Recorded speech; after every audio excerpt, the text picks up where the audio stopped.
Hi ನಮಸ್ಕಾರ ಸ್ನೇಹಿತರೆ.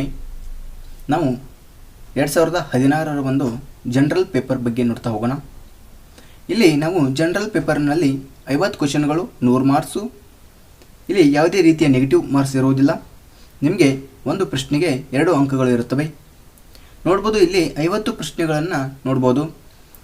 ಇಲ್ಲಿ ನಮಗೆ ಇದು 2016ರ ಒಂದು ಬುಕ್ಲೆಟ್ ನಂಬರ್ ಏನಿದೆ W ಆಗಿರುವಂಥದ್ದು. ಇಲ್ಲಿ ನೋಡೋಣ, ಒಂದೊಂದಾಗಿ ಪ್ರಶ್ನೆಗಳನ್ನು ನೋಡ್ತಾ ಹೋಗೋಣ.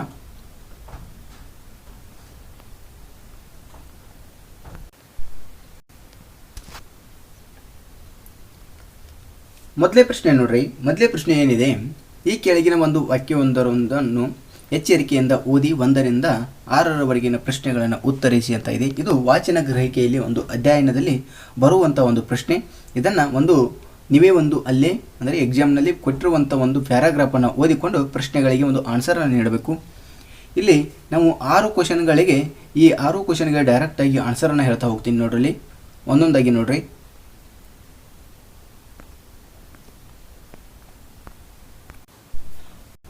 ಮೊದಲನೇ ಪ್ರಶ್ನೆ ಏನಿದೆ, ವೈಜ್ಞಾನಿಕ ಒಂದು ಕಾಲ್ಪನಿಕತೆಗಳ ಒಂದು ಬರಹಗಾರರ ಒಂದು ಕಲ್ಪನೆಯಂತೆ ಪ್ರಪಂಚದಲ್ಲಿ ಅಂತ ಇದೆ. ಆಪ್ಷನ್ಸ್ಗಳನ್ನು ನೋಡ್ಬೋದು. ಕಂಪ್ಯೂಟರ್ಗಳ ಒಂದು ಸಾಮರ್ಥ್ಯವನ್ನು ಸ್ವಾಧೀನಪಡಿಸಿಕೊಳ್ಳುತ್ತದೆ. ಬಿ, ಕಂಪ್ಯೂಟರ್ಗಳು ಮನುಷ್ಯರಿಗಿಂತ ಶ್ರೇಷ್ಠವಾಗುತ್ತವೆ. ಸಿ, ಕಂಪ್ಯೂಟರ್ಗಳು ವಿಚಾರಹೀನವಾಗಿ ಕಾರ್ಯಾರಂಭ ಮಾಡುತ್ತವೆ. ಡಿ, ಕಂಪ್ಯೂಟರ್ಗಳು ದುರುಪಯೋಗಗೊಳ್ಳುವ ಒಂದು ಉಪಕರಣವಾಗುತ್ತವೆ ಅಂತಂದ ಇದೆ. ಇಲ್ಲಿ ನೋಡ್ಬೋದು ನಾವು ಆನ್ಸರ್ ನಮಗೆ ಮೊದಲನೇ ಒಂದು ಪ್ರಶ್ನೆಗೆ ಆಪ್ಷನ್ಸ್ ಬಿ ಕರೆಕ್ಟ್ ಆಗಿರುವಂಥದ್ದು. ಕಂಪ್ಯೂಟರ್ಗಳು ಮನುಷ್ಯರಿಗಿಂತ ಶ್ರೇಷ್ಠವಾಗುತ್ತವೆ ಅಂತಂದ ಇದೆ. ಇನ್ನು ಸೆಕೆಂಡ್ ಪ್ರಶ್ನೆ ನೋಡ್ರಿ.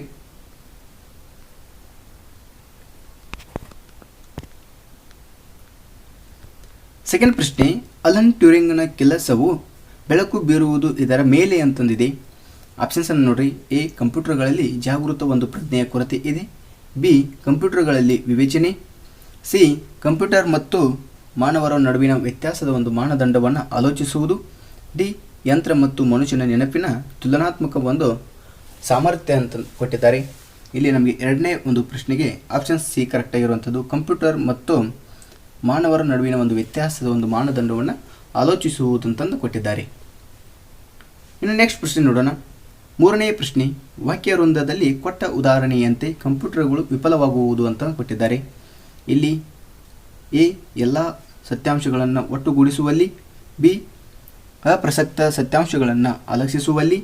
ಸಿ, ಸತ್ಯಾಂಶಗಳನ್ನು ಜೋಡಿಸುವಲ್ಲಿ. ಡಿ, ಪ್ರಸಕ್ತ ಸತ್ಯಾಂಶಗಳನ್ನು ಆರಿಸುವಲ್ಲಿ ಅಂತ ಇದೆ. ನಮಗೆ ಮೂರನೇ ಒಂದು ಪ್ರಶ್ನೆಗೆ ಆಪ್ಷನ್ಸ್ ನಮಗೆ ಡಿ ಕರೆಕ್ಟ್ ಆಗಿರುವಂಥದ್ದು. ಪ್ರಸಕ್ತ ಸತ್ಯಾಂಶಗಳನ್ನು ಆರಿಸುವಲ್ಲಿ ಅಂತಂದ ಪ್ರಶ್ನೆ ಇದೆ. ಇನ್ನು ನಾಲ್ಕನೇ ಪ್ರಶ್ನೆ ನೋಡೋಣ.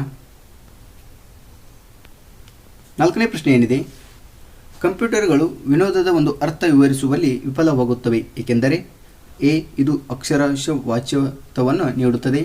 ಬಿ, ಇದರ ನೆನಪು ಸೀಮಿತವಾದದ್ದು. ಸಿ, ವಿನೋದವು ಒಂದು ಸ್ವಾಭಾವಿಕ ಸಾಮರ್ಥ್ಯ. ಡಿ, ಇದಕ್ಕೆ ಭಾಷೆ ಅರ್ಥವಾಗುವುದಿಲ್ಲ ಅಂತ ಇದೆ. ಇಲ್ಲಿ ಆಪ್ಷನ್ಸನ್ನು ನೋಡ್ಬೋದು. ನಾಲ್ಕನೇ ಪ್ರಶ್ನೆಗೆ ನಮಗೆ ಇದು ಅಕ್ಷರ ವಾಚನ ಒಂದು ವಾಚ್ಯಾರ್ಥವನ್ನು ನೀಡುತ್ತದೆ ಅಂತ ಆಪ್ಷನ್ಸ್ ಎ ಕರೆಕ್ಟ್ ಆಗಿರುವಂಥದ್ದು. ಇನ್ನು ನೆಕ್ಸ್ಟ್ ಪ್ರಶ್ನೆ ನೋಡೋಣ. 5ನೇ ಪ್ರಶ್ನೆ ನೋಡ್ರಿ. 5ನೇ ಒಂದು ಪ್ರಶ್ನೆ, ಆಧುನಿಕ ಕಂಪ್ಯೂಟರ್ಗಳಂತ ಕೊಟ್ಟಿದ್ದಾರೆ. ಇಲ್ಲಿ ಎ ಅನ್ನು ನೋಡ್ಬೋದು. ಒಳ್ಳೆಯದು ಮತ್ತು ಕೆಟ್ಟದವರ ಮಧ್ಯೆ ವ್ಯತ್ಯಾಸೀಕರಿಸುತ್ತದೆ ಅಂತ ಪ್ರಶ್ನೆ ಕೊಟ್ಟಿದ್ದಾರೆ. ಆನ್ಸರನ್ನು ಇಲ್ಲಿ ಬಿ ಏನಿದೆ, ನೀತಿಯುತವಾದ ಆಯ್ಕೆ ಮಾಡುತ್ತವೆ ಅಂತ ಇದೆ. ಸಿ, ಧಾರ್ಮಿಕ ಮನೋಭಾವಕ್ಕೆ ಸ್ಪಂದಿಸುತ್ತವೆ. ಡಿ, ಮೇಲಿನ ಯಾವುದನ್ನು ಮಾಡುವುದಿಲ್ಲ ಅಂತ ಇದೆ. ಇಲ್ಲಿ 5ನೇ ಪ್ರಶ್ನೆಗೆ ನಮಗೆ ಆಧುನಿಕ ಕಂಪ್ಯೂಟರ್ಗಳು ಅಂತ ಕೊಟ್ಟಾಗ ನಮಗೆ 5ನೇ ಒಂದು ಪ್ರಶ್ನೆಗೆ ಆಪ್ಷನ್ಸ್ ಡಿ ಕರೆಕ್ಟ್ ಆಗಿರುವಂಥ ಈ ಮೇಲಿನ ಯಾವುದು ಮಾಡುವುದಿಲ್ಲ ಅಂತಂದು ಇದೆ. ಇನ್ನು 6ನೇ ಪ್ರಶ್ನೆ, ನಿರಾಂತಕವಾಗಿ ವಿಶ್ರಮಿಸಬಹುದು ಎಂಬುದರ ಒಂದು ಅರ್ಥ ಅಂತ ಕೊಟ್ಟಿದ್ದಾರೆ. ಎ, ಕಂಪ್ಯೂಟರ್ಗಳನ್ನು ಕಲಂಕಿಗೊಳಿಸುವುದು ಅಂತ ಇದೆ. ಬಿ, ಕಂಪ್ಯೂಟರ್ಗಳ ಉಪಯೋಗವನ್ನು ಬಿಟ್ಟು ಬಿಡುವುದು. ಸಿ, ನಮ್ಮ ಶ್ರೇಷ್ಠತೆಯಲ್ಲಿ ನಂಬಿಕೆಯನ್ನು ಮುಂದುವರಿಸುವುದು. ಡಿ, ಕಂಪ್ಯೂಟರ್ಗಳ ಬಗ್ಗೆ ಚಿಂತನೆಯನ್ನು ಮಾಡುವುದಂತ ಇದೆ. ಇಲ್ಲಿ ನಮಗೆ 6ನೇ ಒಂದು ಪ್ರಶ್ನೆಗೆ ಆಪ್ಷನ್ ಸಿ ಕರೆಕ್ಟ್ ಆಗಿರುವಂಥದ್ದು. ನಮ್ಮ ಶ್ರೇಷ್ಠತೆಯಲ್ಲಿ ನಂಬಿಕೆಯನ್ನು ಮುಂದುವರಿಸುವುದಂತ ಇದೆ. ಈ ರೀತಿಯ ಒಂದು ವಾಚನ ಗ್ರಹಿಕೆಯಲ್ಲಿ ನಾವು ಈ ಒಂದು 6 ಪ್ರಶ್ನೆಗಳನ್ನು ನೋಡಿವಿ. ಇನ್ನು ನೆಕ್ಸ್ಟ್ 7ನೇ ಪ್ರಶ್ನೆ ನೋಡೋಣ.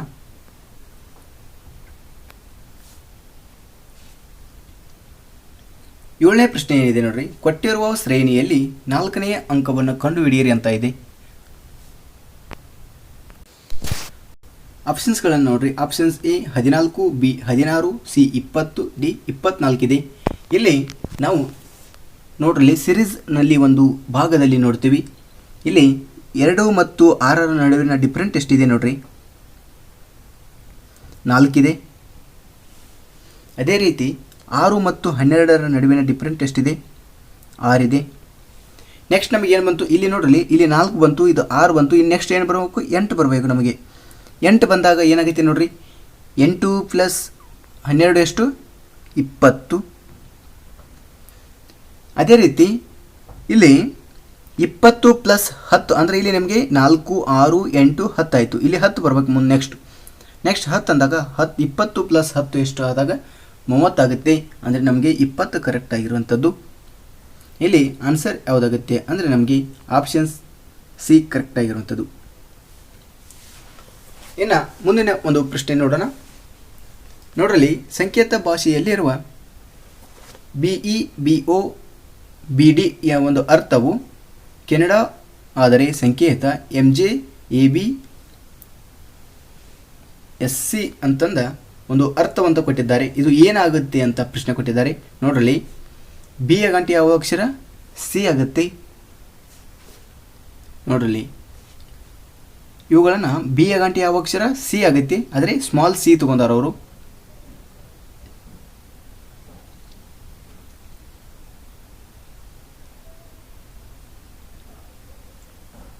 ಸಾರಿ,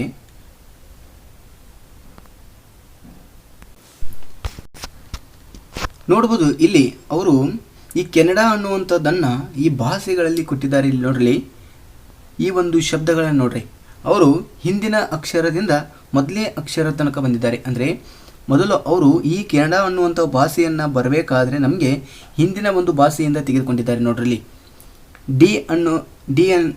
ಡಿನ ಹಿಂದಿನ ಅಕ್ಷರ ಯಾವುದು, ಸಿ. ನೋಡ್ರಿ ಡಿನ ಹಿಂದಿನ ಅಕ್ಷರ ಸಿ, ಬಿನ ಹಿಂದಿನ ಅಕ್ಷರ ಎ, ಓನ ಹಿಂದಿನ ಅಕ್ಷರ ಎನ್, ಬಿನ ಹಿಂದಿನ ಅಕ್ಷರ ಎ, ಇನ ಹಿಂದಿನ ಅಕ್ಷರ ಡಿ. ಇಲ್ಲಿ ಬಿನ ಹಿಂದಿನ ಅಕ್ಷರ ಎ ಆಗುತ್ತೆ. ಇದು ಕೆನಡಾ ಅಂತಂದ ಈ ರೀತಿ ನಮಗೆ ಅವರು ಒಂದು ಪ್ರಶ್ನೆ ಸಂಕೇತವನ್ನು ಕೊಟ್ಟಿದ್ದಾರೆ. ನಾವು ಅದೇ ರೀತಿ MJA, BSC ಒಂದು ಅರ್ಥವನ್ನು ನೋಡಬೇಕು. ಇದು ಯಾವುದು ಏನಾಗುತ್ತೆ ಅಂತ ನೋಡ್ರಿ. ಇಲ್ಲಿ ಸಿನ ಹಿಂದಿನ ಅಕ್ಷರ ಯಾವುದು, ಬಿ ಆಗುತ್ತೆ. ಬಿ ಅಂದಾಗ ನಮಗೆ ಇಲ್ಲಿ ಆನ್ಸರ್ ಯಾವುದಾಗುತ್ತೆ, ಆಪ್ಷನ್ಸ್ ಡಿ ಕರೆಕ್ಟ್ ಆಗಿರುವಂಥದ್ದು. ಇಲ್ಲಿ ಬರೀ ಸ್ಟಾರ್ಟಿಂಗ್ ಬಿ ಇರುವುದು ಒಂದೇ ಅಕ್ಷರ, ಬ್ರೆಜಿಲ್. ಆಪ್ಷನ್ಸ್ ಡಿ ಕರೆಕ್ಟ್ ಆಗಿರುವಂಥದ್ದು. ಅಂದರೆ ನಮಗೆ ಹಿಂದಿನ ಅಕ್ಷರ ಯಾವುದು ಕೊಟ್ಟಿದ್ದಾರೆ, ಸಿ ಇದೆ. ಅಂದರೆ ಹಿಂದಿನ ಅಕ್ಷರ ಏನಾಗುತ್ತೆ, ನಮಗೆ ಬಿ ಆಗುತ್ತೆ. ಆಪ್ಷನ್ಸ್ ನಮಗೆ ಡಿ ಕರೆಕ್ಟ್ ಆಗಿರುವಂಥದ್ದು. ಈ ರೀತಿ ಪ್ರಶ್ನೆಗಳನ್ನು ಕೇಳ್ತಾರೆ. ಇನ್ನು ನೆಕ್ಸ್ಟ್ ಪ್ರಶ್ನೆ ನೋಡೋಣ. 9ನೇ ಪ್ರಶ್ನೆ ನೋಡ್ರಿ. ಏನಿದೆ, ಸೆಪ್ಟೆಂಬರ್ 2003ರ ಒಂದು ಮೊದಲನೇ ದಿನವು ಒಂದು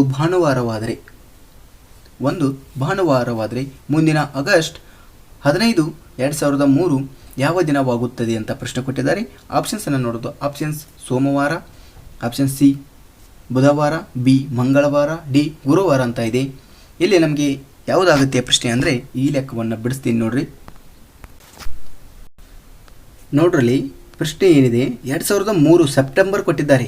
ಸೆಪ್ಟೆಂಬರ್ದ 1ನೇ ತಾರೀಕು ಯಾವ ವಾರ ಆಗುತ್ತೆ, ಭಾನುವಾರವಾಗುತ್ತೆ. ಆದರೆ ಆಗಸ್ಟ್ 15ನೇ ತಾರೀಕು ಯಾವ ವಾರ ಆಗಿತ್ತು ಅಂತಂದು ಪ್ರಶ್ನೆ ಕೇಳಿದ್ದಾರೆ 2003ರಲ್ಲಿ. ನಮಗೆ ಆಗಸ್ಟ್ನಲ್ಲಿ ನಡೆದಿರುವಂಥ ಘಟನೆಯನ್ನು ಸೆಪ್ಟೆಂಬರ್ನಲ್ಲಿ ಹೋಗಿ ಕೇಳಿದ್ದಾರೆ. ಅಂದರೆ ಸೆಪ್ಟೆಂಬರ್ ಅಂದರೆ ಹಿಂದಿನ ಒಂದು ದಿನವನ್ನು ಕೇಳಿದ್ದಾರೆ. ಹಿಂದಿನ ದಿನವನ್ನು ಯಾವ ರೀತಿ ಕಂಡುಹಿಡಬೇಕು ಅಂದರೆ ನಾವು ಆಗಸ್ಟ್ನಲ್ಲಿ ಎಷ್ಟು ತಿಂಗಳು ಬರ್ತಾ ನೋಡ್ರಿ. ಆಗಸ್ಟ್ ಗಂಟೆ ಯಾವುದು, ಸೆಪ್ಟೆಂಬರ್ ಆಗುತ್ತೆ. ಮೊದಲು ನಾವು ಆಗಸ್ಟ್ ಅಂತ ಬರ್ಕೊಳ್ಬೇಕು. ಆಗಸ್ಟಿನಲ್ಲಿ ಎಷ್ಟು ದಿವಸಗಳು ಇರುತ್ತವೆ, ಆಗಸ್ಟಿನಲ್ಲಿ 31 ದಿನಗಳು ಬರುತ್ತವೆ.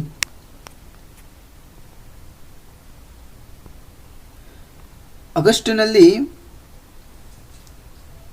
ಆಗಸ್ಟು ಸೆಪ್ಟೆಂಬರ್ ಅಂತ ಇದೆ. ಆಗಸ್ಟಿನಲ್ಲಿ 31 ದಿನಗಳು ಬರುತ್ತವೆ. ಇಲ್ಲಿ ಅವರು 15ನೇ ತಾರೀಕು ಕೇಳ್ಯಾರು. 15ನೇ ತಾರೀಕು ಅಂದರೆ ನಮಗೆ 14 ದಿನಗಳನ್ನು ಮೈನಸ್ ಮಾಡಬೇಕು.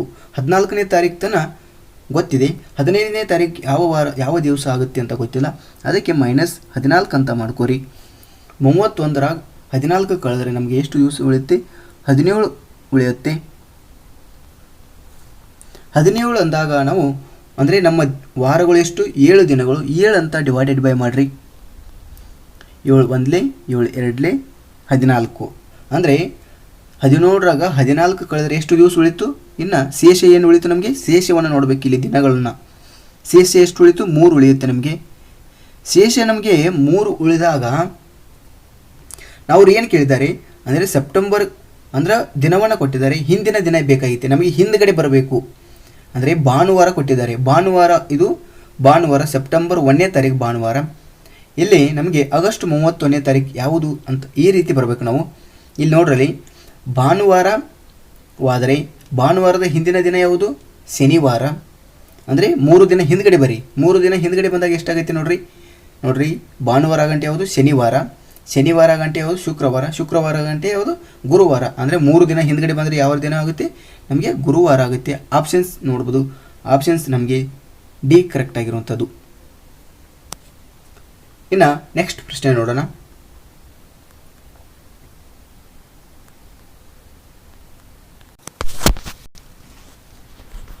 ಹತ್ತನೇ ಪ್ರಶ್ನೆ ನೋಡ್ರಿ. ಒಂದು ವೇಳೆ ಎಯು ಸಿಯ ತಂದೆಯಾದರೆ ಡಿಯು ಅಂದರೆ ಇಲ್ಲಿ ಬ್ಲಡ್ ರಿಲೇಷನ್ ಮೇಗಿರುವಂಥ ಪ್ರಶ್ನೆ ಕೊಟ್ಟಿದ್ದಾರೆ. ಎಯು ಸಿಯ ತಂದೆಯಾದರೆ ಡಿಯು ಬಿಯ ಮಗಳು, ಇಯು ಸಿಯ ಹೆಂಡತಿಯಾಗಿದ್ದು ಮತ್ತು ಎಯು ಬಿಯನ್ನು ವಿವಾಹವಾಗಿದ್ದರೆ ಇಯು ಬಿಗೆ ಹೇಗೆ ಸಂಬಂಧಿ ಅಂತಂದ ಪ್ರಶ್ನೆ ಕೇಳಿದ್ದಾರೆ. ನೋಡ್ರಿ ಏನೂ ಇಲ್ಲ, ಪ್ರಶ್ನೆ ಈಜಿ ಇದೆ. ಇಲ್ಲಿ ಬ್ಲಡ್ ರಿಲೇಷನ್ ಒಳಗೆ ನಾವು ಹೆಂಡತಿಗೆ ವೃತ್ತಕಾರವನ್ನು ಹಾಕ್ತೀವಿ, ಗಂಡಸರಿಗೆ ನಾವು ಏನು ಹಾಕ್ತೀವಿ? ಚೌಕವನ್ನು ಬರೆದುಕೊಳ್ತೀವಿ, ಅಂದರೆ ಗೊತ್ತಾಗಲಿ ಅಂತಂದು ನಮಗೆ. ಹೆಣ್ಣು ಮಕ್ಕಳಿಗೆ ನಾವು ವೃತ್ತವನ್ನು ಹಾಕ್ತೀವಿ, ಗಂಡು ಮಕ್ಕಳಿಗೆ ಚೌಕವನ್ನು ಹಾಕ್ತೀವಿ. ಇನ್ನು ನೋಡ್ರಲ್ಲಿ ಎಯು ಸಿಯ ತಂದೆಯಾದರೆ ಎ ಅನ್ನುವಂಥ ವ್ಯಕ್ತಿ ಯಾರ ತಂದೆ? ಸಿ ಅನ್ನುವಂಥ ವ್ಯಕ್ತಿಯ ತಂದೆ ಅಂದಾಗ ಏನು ಮಾಡ್ತೀವಿ? ಚೌಕಲಂ ಹಾಕತ್ತೀವಿ. ಅದೇ ರೀತಿ ಡಿಯು ಬಿಯ ಮಗಳು ಅಂದರೆ ಡಿಯು ಬಿಯ ಮಗಳು ಅಂತಂದು ಎ ಮತ್ತು ಸಿಗೆ ನಮಗೆ ಇಲ್ಲಿ ಕನ್ಫ್ಯೂಸ್ ಆಗುತ್ತೆ. ಅದಕ್ಕೆ ಅಂದರೆ ಇಲ್ಲಿ ಯಾವುದೇ ರೀತಿ ಒಂದು ಸಂಬಂಧ ಗೊತ್ತಾಗವಲ್ತು, ಅದಕ್ಕೆ ಅಲ್ಲೇ ಬಿಟ್ಟು ಬಿಡಬೇಕು ಅದನ್ನು. ಇಲ್ಲಿ ಎರಡೂ ರೀತಿ ಒಂದು ಎ ಮತ್ತು ಸಿಗೆ ಒಂದಿಷ್ಟು ಸಂಬಂಧಿಸಿದ್ದರೆ ಮಾತ್ರ ನಾವು ಇಲ್ಲಿ ಮುಂದೆ ಗುರುತು ಹಾಕಲಿಕ್ಕೆ ಈಜಿ ಆಗುತ್ತೆ. ಅದಕ್ಕೆ ಅವರು ಇಲ್ಲಿ ಸಂಬಂಧವನ್ನು ಕೊಟ್ಟಿಲ್ಲ. ಅದಕ್ಕೆ ನಾವು ಮುಂದೆ ಪ್ರಶ್ನೆಯನ್ನು ಓದಬೇಕು. ಇಯು ಸಿಯ ಹೆಂಡತಿಯಾದರೆ ಈ ವ್ಯಕ್ತಿ ಸಿಯ ಹೆಂಡತಿ ಅಂತ, ಈ ವ್ಯಕ್ತಿ ಏನತ್ಲ ಈ ಅನ್ನುವಂಥ ವ್ಯಕ್ತಿ ಸಿಯ ಹೆಂಡತಿ ಅಂದಾಗ ಏನು ಮಾಡ್ತೀವಿ? ರೌಂಡ್ ಆಗಿ ಹಾಕೋತೀವಿ. ಅಂದರೆ ಯಾರ ಹೆಂಡತಿ? ಸಿಯ ವ್ಯಕ್ತಿ ಹೆಂಡತಿ. ಸಿ ಅನ್ನೋ ವ್ಯಕ್ತಿ ಯಾರು? ಗಂಡ, ಅವನು ಗಂಡು. ಇನ್ನು ನೆಕ್ಸ್ಟ್ ಪ್ರಶ್ನೆ ಓದ್ರಿ. ಎಯು ಬಿಯನ್ನು ವಿವಾಹವಾಗಿದ್ದರೆ ಎ ಅನ್ನುವಂಥ ವ್ಯಕ್ತಿ ಬಿಯನ್ನು ವಿವಾಹವಾಗಿರ್ತಾನಂತ. ಎ ಅನ್ನುವಂಥ ವ್ಯಕ್ತಿ ಯಾರನ್ನು ವಿವಾಹವಾಗಿರ್ತಾನೆ? ಬಿ ಅನ್ನುವಂಥ ವ್ಯಕ್ತಿಯನ್ನು ವಿವಾಹವಾಗಿರ್ತಾನೆ. ಇಲ್ಲಿ ಬಿ ಅಂತ ಬಿಯ ಮಗಳು ಅಂತ ಕೊಟ್ಟಿದ್ದಾರೆ. ಈ ಪ್ರಶ್ನೆಯನ್ನು ಓದ್ಕೋರಿ. ಡಿಯು ಬಿಯ ಮಗಳು. ಡಿ ಅನ್ನುವಂಥ ವ್ಯಕ್ತಿ ಯಾರ ಮಗಳಂತೆ? ಬಿಯ ಮಗಳು. ಡಿ ಅನ್ನುವಂಥ ವ್ಯಕ್ತಿ ಬಿಯ ಮಗಳು ಅಂತೆ. ಇಲ್ಲಿ ಏನು ಕೊಟ್ಟಿದ್ದಾರೆ ಪ್ರಶ್ನೆ? ಇಯು ಬಿಗೆ ಹೇಗೆ ಸಂಬಂಧಿ ಅಂತಂದ ಪ್ರಶ್ನೆ ಕೊಟ್ಟಿದ್ದಾರೆ. ಯಾವುದು? ಈಗೆ ಬಿಯು ಹೇಗೆ ಸಂಬಂಧಿ ಅಂತ ಪ್ರಶ್ನೆ ಇದೆ. ಬಿಗೆ ಈ ಏನಾಗುತ್ತಾಳೆ? ಬಿಗೆ ಈ ಏನಾಗುತ್ತಾಳೆ ಅಂದರೆ ಬಿಯ ಮಗ ಯಾರು? ಸಿ. ಬಿಯ ಮಗ ಸಿ. ಸಿನ ಹೆಂಡತಿ ಯಾರು? ಇ. ಅಂದರೆ ಬಿಗೆ ಈ ಏನಾಗುತ್ತಾಳೆ ಅಂದರೆ ಇಲ್ಲಿ ಸೊಸೆ ಆಗುತ್ತಾಳೆ. ಮಗನ ಹೆಂಡತಿಗೆ ಏನಂತ ಕರಿತೀವಿ ನಾವು? ಸೊಸೆ ಅಂತಂದು ಮಾಡ್ಕೋರಿ.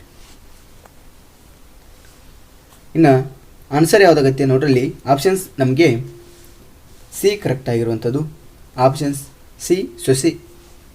ಇನ್ನು ನೆಕ್ಸ್ಟ್ ಪ್ರಶ್ನೆ 11ನೇ ಪ್ರಶ್ನೆ ನೋಡೋಣ. 11ನೇ ಪ್ರಶ್ನೆ ನೋಡ್ರಿ. ಇಲ್ಲಿ ಆಪ್ಷನ್ಸ್ಗಳನ್ನು ನೋಡ್ರಿ. 0, ಆಪ್ಷನ್ಸ್ ಬಿ 2, ಸಿ 4 ಆಗುತ್ತೆ, ಡಿ 8 ಆಗುತ್ತೆ.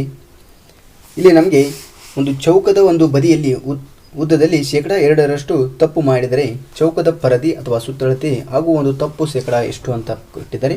ಆಪ್ಷನ್ಸ್ ನಮಗೆ ಬಿ ಕರೆಕ್ಟ್ ಆಗಿರುವಂಥದ್ದು. ಇನ್ನು ನೆಕ್ಸ್ಟ್ ಪ್ರಶ್ನೆ ನೋಡೋಣ.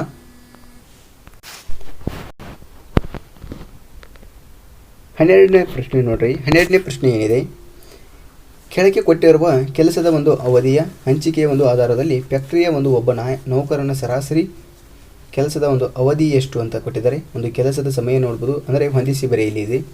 ಒಂದು ಕೆಲಸಗಾರರ ಸಂಖ್ಯೆಯನ್ನು ನೋಡ್ಬೋದು. ಇಲ್ಲಿ ಆನ್ಸರ್ ಏನಾಗುತ್ತೆ ನಮಗೆ, ಆಪ್ಷನ್ಸ್ಗಳನ್ನು ನೋಡ್ಬೋದು. Options A 5, options B 7.8, C 8 ಆಗಿರುವಂಥದ್ದು, ಡಿ 8.6 ಇದೆ.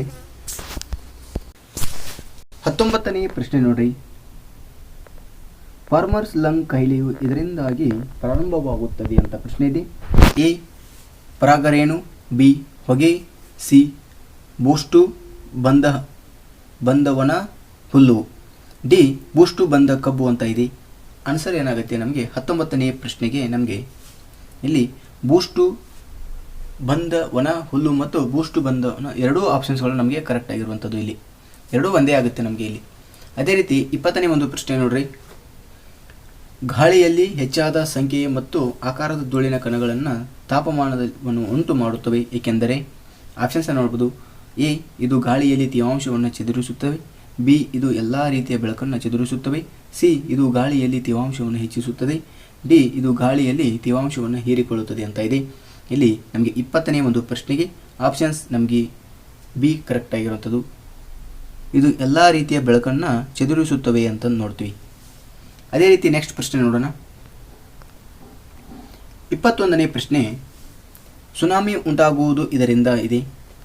ಆಪ್ಷನ್ಸ್ ಭೂಕಂಪವು ಸಬ್ಡಕ್ಷನ್ ವಲಯದಿಂದ ಹುಟ್ಟುತ್ತದೆ, ಬಿ ಅಲೆಗಳ ಒಂದು ಎತ್ತರಿಸುವಿಕೆಯಿಂದ, ಸಿ ಗಾಳಿಯ ಬಲವಾದ ಒಂದು ಪ್ರಭಾವದಿಂದ, ಡಿ ತೆರೆಗಳ ಒಂದು ಬಲದಿಂದ ಅಂತ ಇದೆ. 21ನೇ ಅಂದರೆ ಸುನಾಮಿ ಉಂಟಾಗುವುದು ಇಲ್ಲಿ ನಾವು ಭೂಕಂಪವು ಸಬ್ಡಕ್ಷನ್ ಅಂತ ವಲಯದಿಂದ ಹುಟ್ಟುತ್ತದೆ ಅಂತ ನೋಡ್ತೀವಿ. ಆಪ್ಷನ್ಸ್ ಎ ಕರೆಕ್ಟ್ ಆಗಿರುವಂಥದ್ದು. ಇಲ್ಲಿ 22ನೇ ಪ್ರಶ್ನೆ ನೋಡ್ರಿ. ತೃತೀಯ ಸಂಶ್ಲೇಷಣೆಯಲ್ಲಿ ಉಪಯೋಗಿಸಲ್ಪಡುವ ಒಂದು ಸೌರ ವಿಕಿರಣ ಶೇಕಡಾ ಪ್ರಮಾಣ ಅಂತ ಪ್ರಶ್ನೆ ಇದೆ. ಇಲ್ಲಿ 22ನೇ ಪ್ರಶ್ನೆಗೆ ನಮಗೆ ಆನ್ಸರ್ ನೋಡ್ಬೋದು. ಇಲ್ಲಿ ಆಪ್ಷನ್ಸ್ ನಮಗೆ ಗ್ರೇಸ್ ಮಾರ್ಕ್ಸ್ ಆಗಿರುತ್ತೆ. ಇನ್ನು 22ನೇ ಒಂದು ಪ್ರಶ್ನೆ ನೋಡೋಣ.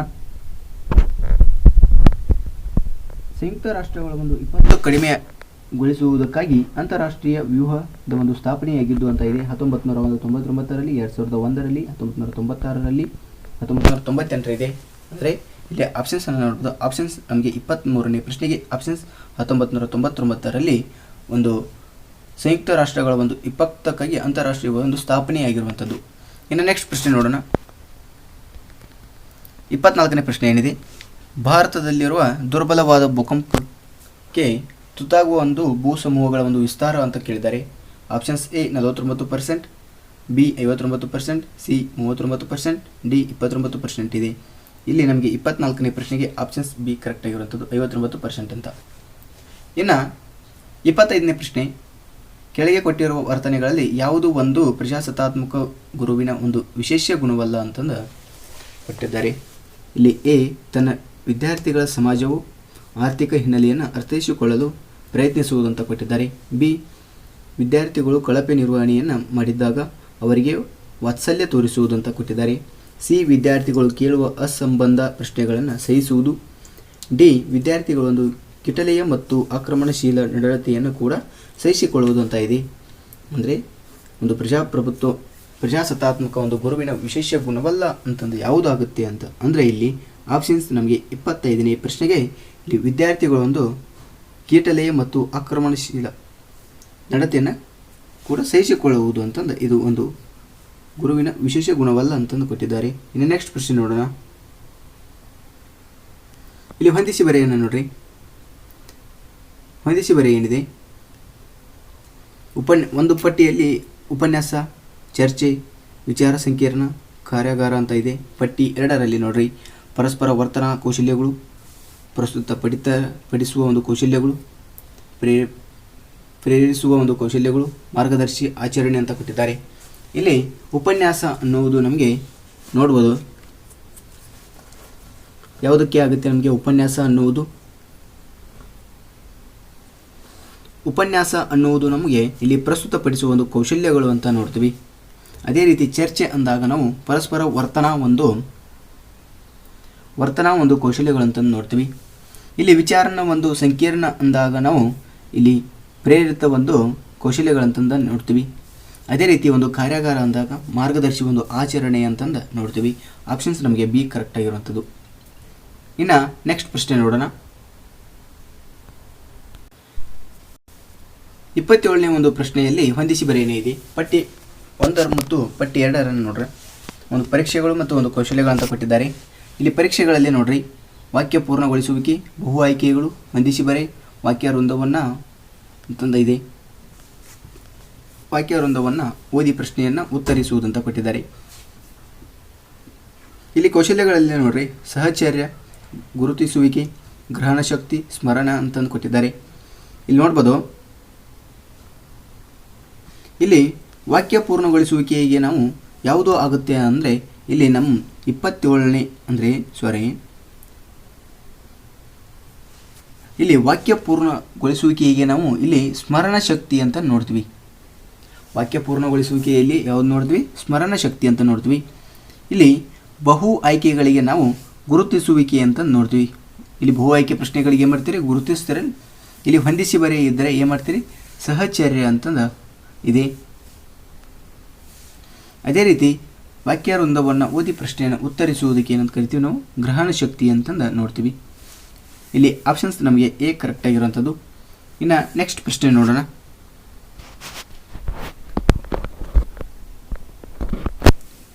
28ನೇ ಪ್ರಶ್ನೆ, ಶಿಕ್ಷಕರ ಒಂದು ವೃತ್ತಿ ನಿಯಮಗಳಾಗಿರುವ ವರ್ತನೆಗಳನ್ನು ಗುರುತಿಸಿ ಅಂತ ಇದೆ. ಈ ಪ್ರಶ್ನೆಗಳಿಗೆ ಉತ್ತರಿಸಲು ಬಯಸುವ ವಿದ್ಯಾರ್ಥಿಗಳನ್ನು ಅವಲಕ್ಷಿಸುವುದು. ಬಿ, ಸಹ ಪ್ರಾಧ್ಯಾಪಕನ ಬೋಧನಾ ಅವಧಿಯನ್ನು ಅತಿಕ್ರಮಿಸುವುದು. ಸಿ, ತರಗತಿಗಳಿಗೆ ಸಮಯ ಮೀರಿ ಹೋಗುವುದು. ಡಿ, ಪಠ್ಯಕ್ರಮವನ್ನು ಪೂರ್ಣಗೊಳಿಸಲು ಹೆಚ್ಚಿನ ತರಗತಿಗಳನ್ನು ತೆಗೆದುಕೊಳ್ಳುವುದು ಅಂತ ಇದೆ. ಇಲ್ಲಿ 28ನೇ ಪ್ರಶ್ನೆಗೆ ನಮಗೆ ಆನ್ಸರ್ ನೋಡ್ಬೋದು. ಆನ್ಸರ್ ನಮಗೆ ಪಠ್ಯಕ್ರಮವನ್ನು ಪೂರ್ಣಗೊಳಿಸಲು ಹೆಚ್ಚಿನ ತರಗತಿಯನ್ನು ತೆಗೆದುಕೊಳ್ಳುವುದು ಅಂತ ಇದೆ. ಇನ್ನು 29ನೇ ಪ್ರಶ್ನೆ ನೋಡ್ಬೋದು. ಈಗಿನ ಶಿಕ್ಷಕರಿಗೆ ತರಗತಿಯಲ್ಲಿ ಹೆಚ್ಚು ಪರಿಣಾಮಕಾರಿಯಾಗಿ ಅಥವಾ ದಕ್ಷವಾಗಿ ಬೋಧಿಸಲು ಅಗತ್ಯವಾದ ಕೌಶಲ್ಯಗಳನ್ನು ಗುರುತಿಸಿರಿ ಅಂತ ಪ್ರಶ್ನೆ ಇದೆ. 1ನೇದೇನು ಕೊಟ್ಟಿದ್ದಾರೆ? ತಂತ್ರಜ್ಞಾನದ ಬಗ್ಗೆ ತಿಳುವಳಿಕೆ. 2, ತರಗತಿಯ ಕಾರ್ಯಕ್ರಮಗಳಲ್ಲಿ ತಂತ್ರಜ್ಞಾನದ ಉಪಯೋಗ. 3, ವಿದ್ಯಾರ್ಥಿಗಳ ಒಂದು ಅಗತ್ಯಗಳ ಬಗ್ಗೆ ತಿಳುವಳಿಕೆ, ವಿಷಯ ನೈಪುಣ್ಯತೆ ಅಂತ ಕೊಟ್ಟಿದ್ದಾರೆ. ಇಲ್ಲಿ ನಮಗೆ ಯಾವ ಕರೆಕ್ಟ್ ಆಗುತ್ತೆ ನೋಡ್ಬೋದು. ಇಲ್ಲಿ ತರಗತಿಗಳ ಒಂದು ಕಾರ್ಯಕ್ರಮದಲ್ಲಿ ತಂತ್ರಜ್ಞಾನವನ್ನು ಉಪಯೋಗಿಸುವುದು ಅಂದರೆ ತಂತ್ರಜ್ಞಾನವನ್ನು ಅಳವಡಿಸಿಕೊಳ್ಳುವುದು, ಪ್ರೊಜೆಕ್ಟರ್ಗಳನ್ನು. ಅದೇ ರೀತಿ ನೆಕ್ಸ್ಟ್ ನೋಡ್ಬೋದು, ವಿದ್ಯಾರ್ಥಿಗಳ ಒಂದು ಅಗತ್ಯತೆಗಳ ಬಗ್ಗೆ ತಿಳುವಳಿಕೆ ಅಂದರೆ ಒಂದು ಪರಿಣಾಮಕಾರಿ ಅಂದರೆ ಶಿಕ್ಷಣ ನಡೆಯುವಾಗ ಅಂದರೆ ತರಗತಿ ನಡೆಯುವಾಗ ವಿದ್ಯಾರ್ಥಿಗಳ ಬಗ್ಗೆ ಅಗತ್ಯತೆಗಳ ಬಗ್ಗೆ ತಿಳಿದುಕೊಳ್ಳುವುದು ಅಂದರೆ ಅವರ ಬಗ್ಗೆ ಏನು ಒಂದು ಸಮಸ್ಯೆಗಳಿದ್ದರೆ ಅವುಗಳನ್ನು ಪರಿಹರಿಸುವುದು. ಅದೇ ರೀತಿ ವಿಷಯ ಒಂದು ನೈಪುಣ್ಯತೆ ಇರಬೇಕು ಅಂದರೆ ವಿಷಯದ ಬಗ್ಗೆ ಒಂದು ಆಳವಾದ ಒಂದು ನೈಪುಣ್ಯ ಜ್ಞಾನವನ್ನು ಹೊಂದಿರಬೇಕು ಅಂತಂದು ಇದೆ. ಇಲ್ಲಿ ನಮಗೆ ಸಿ ಕರೆಕ್ಟ್ ಆಗಿರುವಂಥದ್ದು, ಆಪ್ಷನ್ ಸಿ. ಇನ್ನು 30ನೇ ಪ್ರಶ್ನೆ ನೋಡ್ರಿ. ಈ ಕೆಳಗೆ ಕೊಟ್ಟಿರುವೊಳಗೆ ಯಾವ ರೀತಿ ಒಂದು ಬೋಧಕರನ್ನು ಹೆಚ್ಚಾಗಿ ನೀವು ಇಷ್ಟಪಡುತ್ತೀರಿ ಅಂತ ಇದೆ.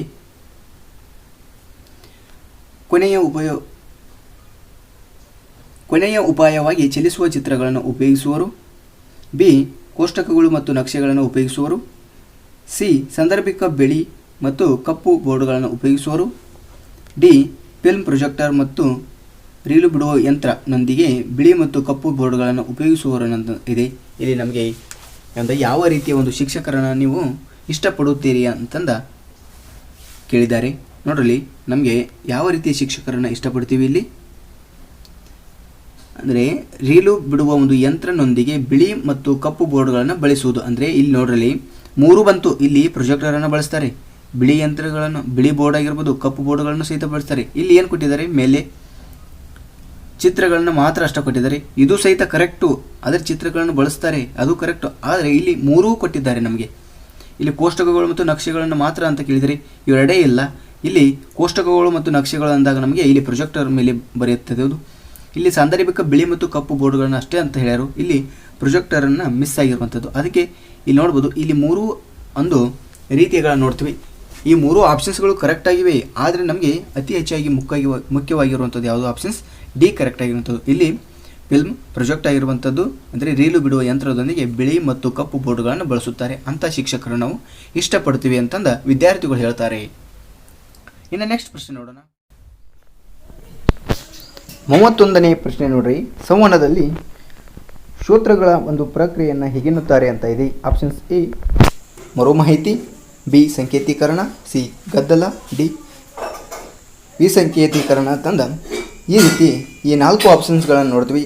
ಇಲ್ಲಿ ನಮಗೆ ಕರೆಕ್ಟ್ ಆಗಿರುವಂಥ ಆಪ್ಷನ್ಸ್ 31ನೇ ಪ್ರಶ್ನೆಗೆ ನಮಗೆ ಎ ಕರೆಕ್ಟ್ ಆಗಿರುವಂಥದ್ದು ಮರು ಮಾಹಿತಿ ಅಂತ ನೋಡ್ತೀವಿ. ಇನ್ನು ನೆಕ್ಸ್ಟ್ ಪ್ರಶ್ನೆ ನೋಡೋಣ.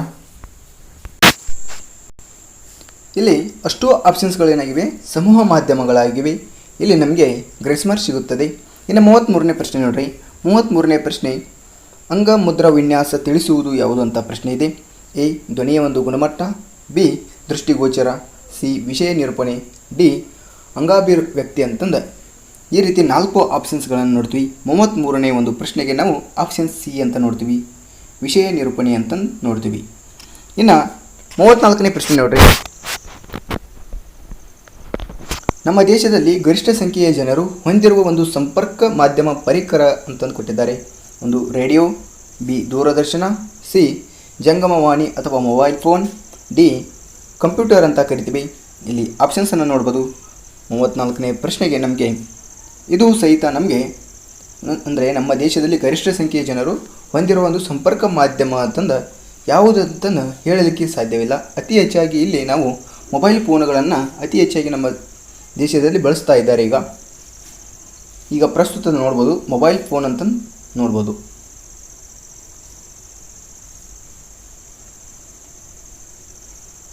ಇನ್ನು 35ನೇ ಪ್ರಶ್ನೆ ನೋಡ್ಬೋದು. ಭಾವಾಭಿನಯಗಳು ಇದಕ್ಕೆ ಒಂದು ಒಳ್ಳೆಯ ಉದಾಹರಣೆ ಅಂತ ಇದೆ. ಎ ಭಾಷಾ ಸಂವಹನ, ಬಿ ಪದರಹಿತ ಸಂವಹನ, ಸಿ ಸಮೂಹ ಸಂವಹನ, ಡಿ ಅಂತರ ವ್ಯಕ್ತಿಯ ಒಂದು ಸಂವಹನ ಅಂತ ನೋಡ್ತೀವಿ. 35ನೇ ಒಂದು ಪ್ರಶ್ನೆ ನಮಗೆ ಆಪ್ಷನ್ಸ್ ಬಿ ನೋಡ್ಬೋದು, ಪದರಹಿತ ಸಂವಹನ ಅಂತ ನೋಡ್ತೀವಿ. ಇನ್ನು 36ನೇ ಪ್ರಶ್ನೆ ನೋಡ್ರಿ.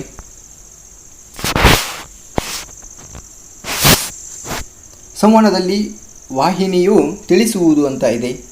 ಎ ಸಂದೇಶ, ಬಿ ವಿಷಯ, ಸಿ ವಿ ಸಂಕೇತ, ಡಿ ಬಳಸಿಕೊಂಡ ಮಾಧ್ಯಮ ಅಂತ ಇದೆ. ಇಲ್ಲಿ 36ನೇ ಪ್ರಶ್ನೆಗೆ ನಾವು ಡಿ ಅಂತ ಇದೆ, ಬಳಸಿಕೊಂಡ ಮಾಧ್ಯಮ ಅಂತ ನೋಡ್ಬೋದು. ಇಲ್ಲಿ ಸಂವಹನದಲ್ಲಿ ಒಂದು ಬಳಸಿಕೊಂಡ ಮಾಧ್ಯಮ ವಾಹಿನಿಯು. ಅದೇ ರೀತಿ ನೆಕ್ಸ್ಟ್ ಪ್ರಶ್ನೆ ನೋಡೋಣ.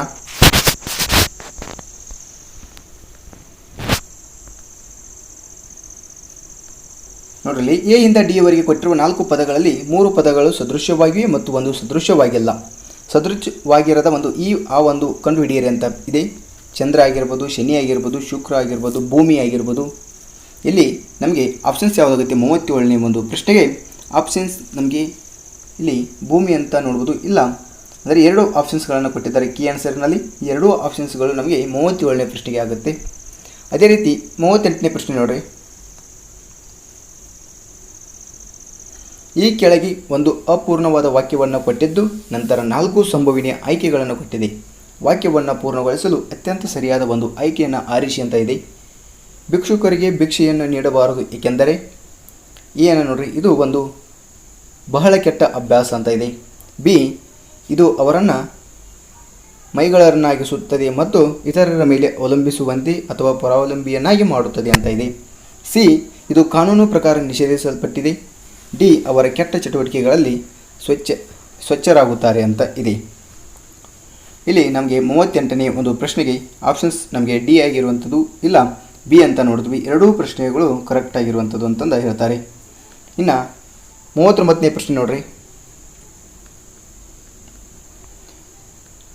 39ನೇ ಪ್ರಶ್ನೆ ಒಂದೇ ರೀತಿಯ ಸಂಬಂಧವನ್ನು ತೋರಿಸುವ ಸರಿಯಾದ ಜೋಡಿಯನ್ನು ಮೊದಲಲ್ಲಿ ಕೊಟ್ಟಿರುವಂತೆ ಆರಿಸಿ ಅಂತ ಇದೆ. ಆದಿಯುಗ ಮಧ್ಯಯುಗ ಅಂತ ನೋಡ್ತೀವಿ.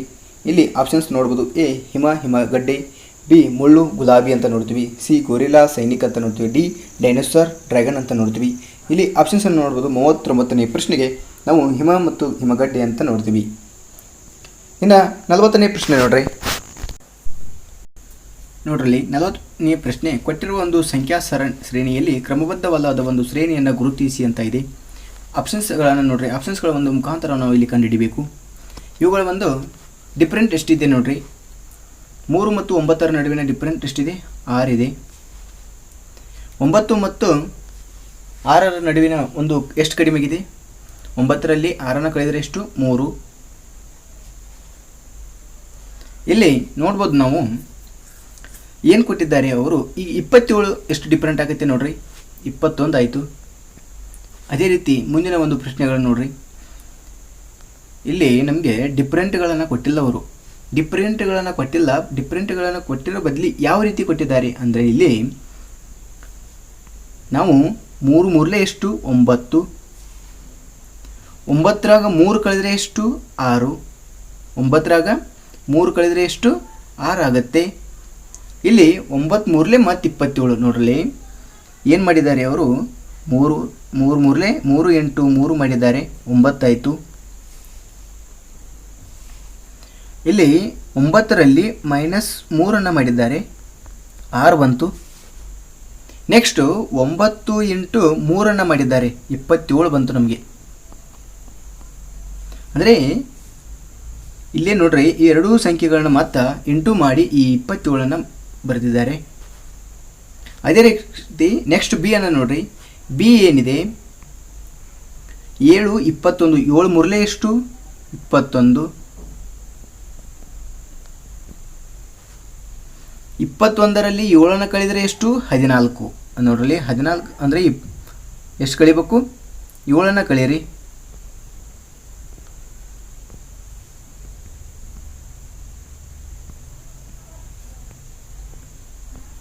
11ರಲ್ಲಿ 7ನ್ನು ಕಳೆದರೆ ಎಷ್ಟು? 4. 2ರಲ್ಲಿ 1 ಕಳೆದರೆ 14 ಆಯಿತು. 14 ಆಯಿತು. 21 × 7 ಮಾಡಿದ್ದಾರೆ ಅವರು. 21 × 7 ಮಾಡಿದ್ದಾರೆ. ಈ ಎರಡೂ ಸಂಖ್ಯೆಗಳನ್ನು ಇಂಟು ಮಾಡ್ಕೊಂಡಾರು. ಎಷ್ಟಾಗುತ್ತೆ ನೋಡ್ರಿ?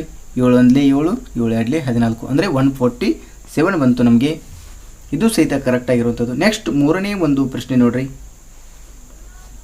ಏನಿದೆ? 6 ಮೂರಲೇ ಎಷ್ಟು? 18. 18ರಲ್ಲಿ ನಾವು 6ನ್ನು ಕಳೆದರೆ ಎಷ್ಟು? 12. ಇನ್ನು 18 × 6 ಮಾಡಿರಿ ಎಷ್ಟಾಗುತ್ತೆ ನೋಡ್ರಿ? 8 ಐತೆ 40, 8 6 48 ಆಗುತ್ತೆ. ಇಲ್ಲಿ 6 ಬಂದಿರುವಂಥದ್ದು ಕೊನೆಯದಾಗಿ 216 ಆಗಿದೆ. ಪೂರ್ತಿ ಗುಣಾಕಾರ ಮಾಡಿರಿ ನೋಡೋಣ. 6 1 6, ಇದು 4 10 ಆಯಿತು, 108 ಆಗುತ್ತೆ. ಆದರೆ ಇಲ್ಲಿ ನಮಗೆ 216 ಕೊಟ್ಟಿದ್ದಾರೆ. ಇದು ನಮಗೆ ತಪ್ಪಾಗಿರುವಂಥದ್ದು ಇಲ್ಲಿ. ಅಂದರೆ ಎರಡೂ ಮೆಥಡ್ಗಳು ಕರೆಕ್ಟ್ ಆಗಿರುವಂಥದ್ದು. ಅದೇ ರೀತಿ ನಾಲ್ಕನೇ ಒಂದು ಪ್ರಶ್ನೆ ಆಪ್ಷನ್ಸನ್ನು ನೋಡ್ರಿ. 4 ಮೂರಲೇ ಎಷ್ಟು? 12. 12ರಲ್ಲಿ ಒಂದು 4ನ್ನು ಕಳೆದರೆ ಎಷ್ಟು? 8. 12ರಲ್ಲಿ 4ನ್ನು ಕಳೆದರೆ ಎಷ್ಟು? 8. 12 × 4 ಮಾಡಿರಿ. 4 2 8, 4 1 4 ಅಂದರೆ ಇದು ಸಹಿತ ಕರೆಕ್ಟ್ ಆಗಿರುವಂಥದ್ದು. ಈ ಮೂರೂ ಆಪ್ಷನ್ಸ್ಗಳು ಕರೆಕ್ಟ್ ಆಗಿವೆ. ಆದರೆ ಸಿ ಮಾತ್ರ ನಮಗೆ ಮಿಸ್ಟೇಕ್ ಆಗಿರುವಂಥದ್ದು, ತಪ್ಪಾಗಿರುವಂಥದ್ದು. ಆದರೆ ಅವರು ಏನು ಕೇಳಿದ್ದಾರೆ? ಕ್ರಮವಲ್ಲದ ಒಂದು ಶ್ರೇಣಿಯನ್ನು ಅಂದರೆ 3ರಲ್ಲಿ ಒಂದು ಆಪ್ಷನ್ಸನ್ನು ಕಂಡುಹಿಡಿ ಅಂದರೆ. ಆದರೆ ನಮಗೆ ಕರೆಕ್ಟ್ ಆಗಿರುವಂಥ ಆನ್ಸರ್ ಯಾವುದು ಅಂದರೆ ಆಪ್ಷನ್ ಸಿ ಕರೆಕ್ಟ್ ಆಗಿರುವಂಥದ್ದು. ಇನ್ನು ಮುಂದಿನ ಒಂದು ಪ್ರಶ್ನೆ ನೋಡೋಣ. 41ನೇ ಪ್ರಶ್ನೆ ಏನಿದೆ? ಇಲ್ಲಿ 41ನೇ ಪ್ರಶ್ನೆ ಪರ್ಸನಾಲಿಟಿಯು ಒಂದು ಸಂಕೇತವನ್ನು ಕೊಟ್ಟಿದ್ದಾರೆ. ಅದೇ ರೀತಿ ಬಿಹೇವಿಯರನ್ನು ಕಂಡುಹಿಡಿಯಿರಿ ಅಂತ ಇದೆ. ಇಲ್ಲಿ ಪಿ ಯ ನಂತರ ಯಾವ ಅಕ್ಷರ ಬಂದಿದೆ? ಕ್ಯೂ ಬಂದಿದೆ. ಇ ಯ ನಂತರ ಎಫ್ ಬಂದಿರುವಂಥದ್ದು, ಅಂದರೆ ಒಂದು ಅಕ್ಷರ ಹೆಚ್ಚಾಗಿರುವಂಥದ್ದು. ಅಂದರೆ ಪರ್ಸನಾಲಿಟಿಯಲ್ಲಿ ಪ್ರತಿ ಒಂದೊಂದು ಅಕ್ಷರವನ್ನು ಹೆಚ್ಚಾಗಿರುವಂಥದ್ದು. ಇಲ್ಲಿ ವಾಯ್ ಲಾಸ್ಟಿದಾಗಿ ನೋಡ್ರಿ, ಇಲ್ಲಿ ವಾಯ್ ಇದ್ದಿದ್ದು ಜಡ್ ಆಗಿದೆ. ಅದೇ ರೀತಿ ನಾವು ಬಿಹೇವಿಯರನ್ನು ಕಂಡುಹಿಡಬೇಕು. ಬಿಹೇವಿಯರನ್ನು ಯಾವ ರೀತಿ ಕಂಡುಹಿಡಬೇಕಂದ್ರೆ ಬಿ ಯ ನೆಕ್ಸ್ಟ್ ಅಕ್ಷರ ಯಾವುದು? ಸಿ. ಬಿ ಯ ಒಂದು ನೆಕ್ಸ್ಟ್ ಅಕ್ಷರ ಯಾವುದು? ಸಿ ಆಗುತ್ತೆ. ಇ ಯ ನೆಕ್ಸ್ಟ್ ಅಕ್ಷರ ಯಾವುದು? ಎಫ್ ಆಗುತ್ತೆ. ಎಚ್ ನ ನೆಕ್ಸ್ಟ್ ಅಕ್ಷರ ಯಾವುದು? ಇಲ್ಲಿ ಎಚ್ ನ ನೆಕ್ಸ್ಟ್ ಅಕ್ಷರ ಐ ಆಗಿರುವಂಥದ್ದು. ಎ ನ ನೆಕ್ಸ್ಟ್ ಅಕ್ಷರ ಯಾವುದು? ಬಿ. ವಿ ನ ನೆಕ್ಸ್ಟ್ ಅಕ್ಷರ ಯಾವುದು? ಯು.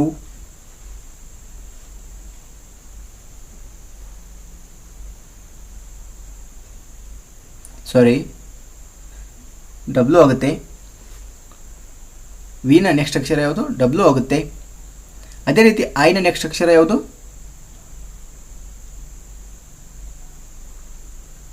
ಜೆ. ಓ ನ ನೆಕ್ಸ್ಟ್ ಅಕ್ಷರ ಯಾವುದು?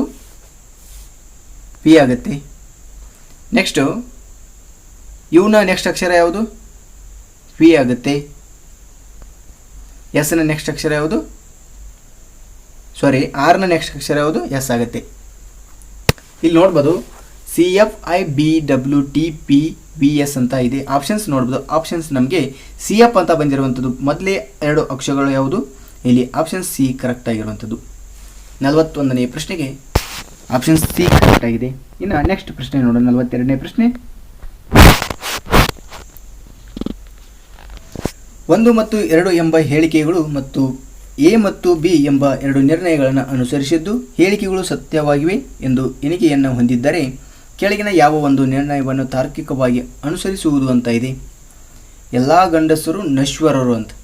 ಈ ಎಲ್ಲ ಇಲ್ಲಿ ನೋಡ್ರಲ್ಲಿ ಏನಿದೆ, ಈ ಎಲ್ಲ ಗಂಡಸರು ನಶ್ವರರು ಅಂತ. ಈ ಎಲ್ಲ ಗಂಡಸರು ಏನಂತ? ನಶ್ವರ. ಇವು ಒಳಗಿನವರು ಯಾರು? ಗಂಡಸರು. ಇನ್ನು ಮೇಗಿನವರು ಯಾರು? ನಶ್ವರ.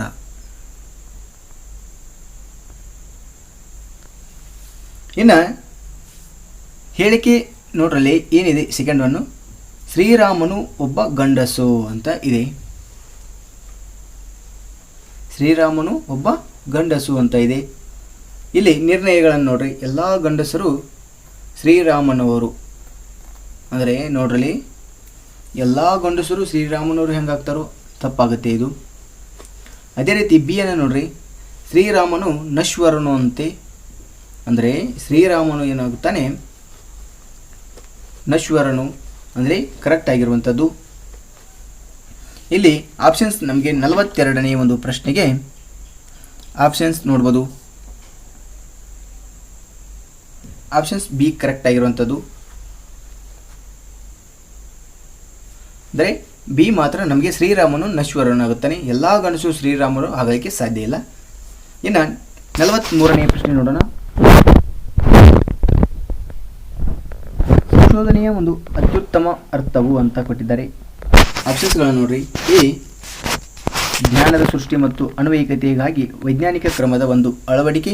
ಬಿ ಸಮಸ್ಯೆಗಳ ನಿವಾರಣೆಗೆ ಒಂದು ವಿಮರ್ಶಾತ್ಮಕ ಮತ್ತು ರಚನಾತ್ಮಕ ಆಲೋಚನೆಗಳ ಅಳವಡಿಕೆ. ಸಿ ಅವಲೋಕಿತ ದತ್ತಾಂಶಗಳ ಆಧಾರದ ಮೇಲೆ ಸರ್ವಸಾಧಾರಣೀಕರಣವನ್ನು ತಲುಪುವುದು. ಡಿ ಜೀವನದ ಒಂದು ಸರ್ವಸಾಮಾನ್ಯ ಅಥವಾ ಸಾರ್ವತ್ರಿಕ ಸತ್ಯಗಳ ಒಂದು ಹುಡುಕುವಿಕೆ ಅಂತ ಇದೆ.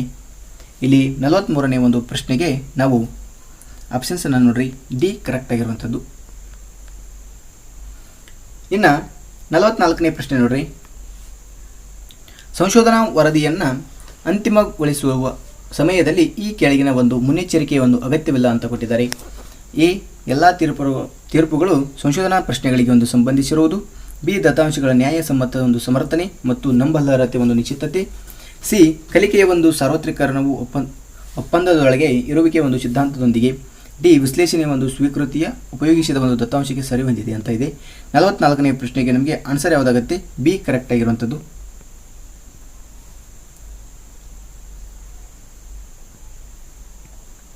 ಇನ್ನು 45ನೇ ಪ್ರಶ್ನೆ ನೋಡ್ರಿ.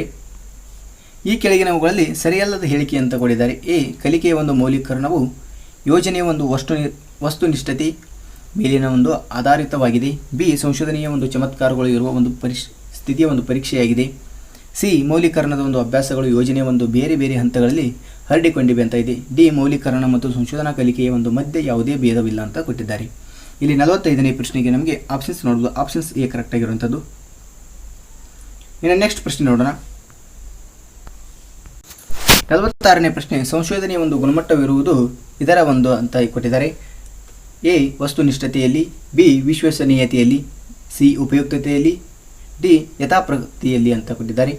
ಇಲ್ಲಿ ನಮಗೆ ಸಂಶೋಧನೆಯ ಒಂದು ಗುಣಮಟ್ಟವಿರುವುದು 46ನೇ ಪ್ರಶ್ನೆಗೆ ಡಿ ಕರೆಕ್ಟ್ ಆಗಿರುವಂಥದ್ದು, ಯಥಾಪ್ರಗತಿಯಲ್ಲಿ ಅಂತ ಕೊಟ್ಟಿದ್ದಾರೆ. 47ನೇ ಪ್ರಶ್ನೆ ನೋಡ್ರಿ.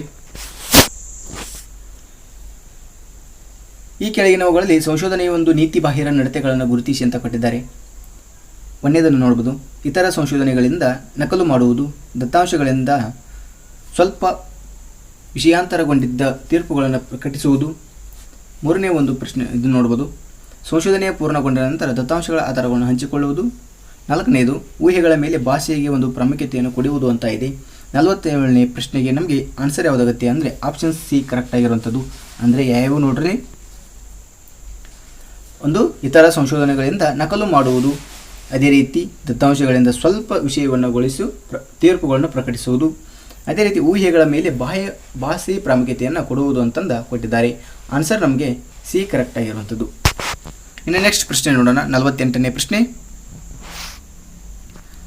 ಗುಂಪುಗಳ ಒಂದು ಹೊಂದಾಣಿಕೆಯು ಇಲ್ಲಿ ಅಂಗೀಕೃತಗೊಳ್ಳುತ್ತದೆ ಅಂತ ಇದೆ. ಎ ವಿಷಯದ ಒಂದು ಅಧ್ಯಯನ, ಬಿ ಪ್ರಯೋಗಾತ್ಮಕ ಅಧ್ಯಯನ, ಸಿ ಅನುಲಂಬಿಯ ಒಂದು ಆಂದೋಲನಾತ್ಮಕ ಒಂದು ಅಧ್ಯಯನ, ಡಿ ವರ್ಣನಾತ್ಮಕ ಒಂದು ಅಧ್ಯಯನ ಅಂತ ಇದೆ. 48ನೇ ಒಂದು ಪ್ರಶ್ನೆಗೆ ಆಪ್ಷನ್ಸ್ ಡಿ ಕರೆಕ್ಟ್ ಆಗಿರುವಂಥದ್ದು. ವರ್ಣನಾತ್ಮಕ ಒಂದು ಅಧ್ಯಯನ ಅಂತ ನೋಡ್ತೀವಿ. ಅದೇ ರೀತಿ ನೆಕ್ಸ್ಟ್ ಪ್ರಶ್ನೆ ನೋಡೋಣ. 49ನೇ ಪ್ರಶ್ನೆ ನೋಡ್ರಿ. ಈ ಕೆಳಗೆ ಕೊಟ್ಟ ಒಂದು ಮಾನದಂಡಗಳಲ್ಲಿ ಯಾವ ಒಂದು ಅಂಗೀಕೃತ ಅಥವಾ ಸರ್ವಸಮ್ಮ ಕಾರಣಕ್ಕೆ ಉಪಯೋಗಿಸಲ್ಪಡುವುದಿಲ್ಲ ಅಂತ ಕೊಟ್ಟಿದ್ದಾರೆ. ಎ ಆಡಳಿತ ಅಥವಾ ಆಳ್ವಿಕೆ ಮತ್ತು ಮುಖಂಡತ್ವ ಅಂತ ಇದೆ. ಬಿ ಕಲಿಸುವಿಕೆ ಅಂತ ಇದೆ, ಕಲಿಯುವಿಕೆ ಮತ್ತು ಮೌಲ್ಯೀಕರಣ. ಸಿ ವಿದ್ಯಾರ್ಥಿಗಳೊಂದಿಗೆ ಬೋಧಕರ ಒಂದು ಸಮರಸ ಸಂಬಂಧ. ಡಿ ಮಾಹಿತಿ ಮತ್ತು ಕಲಿಕೆಯ ಒಂದು ಮೂಲಗಳಂತ ಕೊಟ್ಟಿದ್ದಾರೆ. ಈ 49ನೇ ಒಂದು ಪ್ರಶ್ನೆಗೆ ನಮಗೆ ಆನ್ಸರ್ ಆಡಳಿತ ಮತ್ತು ಆಳ್ವಿಕೆ ಮತ್ತು ಮುಖಂಡತ್ವ ಅಂತ ಇದೆ. ಇನ್ನು ಕೊನೆಯ ಪ್ರಶ್ನೆ 50ನೇ ಪ್ರಶ್ನೆ ನೋಡೋಣ. ಭಾರತೀಯ ಸಂವಿಧಾನದ ಈ ಕೆಳಗಿನ ತಿದ್ದುಪಡಿಯಲ್ಲಿ ಶಿಕ್ಷಣವನ್ನು ಸಮವರ್ತಿ ಪಟ್ಟಿಯ ಒಂದು ಅಡಿಯಲ್ಲಿ ತರಲಾಯಿತು ಅಂತ ಕೊಟ್ಟಿದ್ದಾರೆ. ಇಲ್ಲಿ ಆಪ್ಷನ್ಸ್ಗಳನ್ನು ನೋಡ್ರಿ. ಆಪ್ಷನ್ಸ್ ಎ 42 ತಿದ್ದುಪಡಿ, ಬಿ 73ನೇ ತಿದ್ದುಪಡಿ, ಸಿ 86ನೇ ತಿದ್ದುಪಡಿ, ಡಿ 30ನೇ ತಿದ್ದುಪಡಿ ಇದೆ. ಇಲ್ಲಿ ಭಾರತೀಯ ಶಿಕ್ಷಣದ ಒಂದು ಕೆಳಗಿನ ತಿದ್ದುಪಡಿಯಲ್ಲಿ ಶಿಕ್ಷಣವನ್ನು ಸಮವರ್ತಿ ಪಟ್ಟಿಯಲ್ಲಿ ನಾವು ಆಪ್ಷನ್ಸನ್ನು ನೋಡ್ಬೋದು. ಆಪ್ಷನ್ಸ್ 50ನೇ ಒಂದು ಪ್ರಶ್ನೆಗೆ ಬಿ ಕರೆಕ್ಟ್ ಆಗಿರುವಂಥದ್ದು 73ನೇ ಒಂದು ತಿದ್ದುಪಡಿ ಅಂತ ನೋಡ್ತೀವಿ. ಈ ರೀತಿ ನಾವು 2016ರ ಒಂದು ಕ್ವಶನ್ ಪೇಪರನ್ನು ಅನಾಲಿಸಿಸ್ ಮಾಡಿದ್ವಿ. ಇನ್ನು ಮುಂದಿನ ಒಂದು 2015ರ ಒಂದು ಕ್ವಶನ್ ಪೇಪರನ್ನು ಅನಾಲಿಸಿಸ್ ಮಾಡೋಣ. Thank you.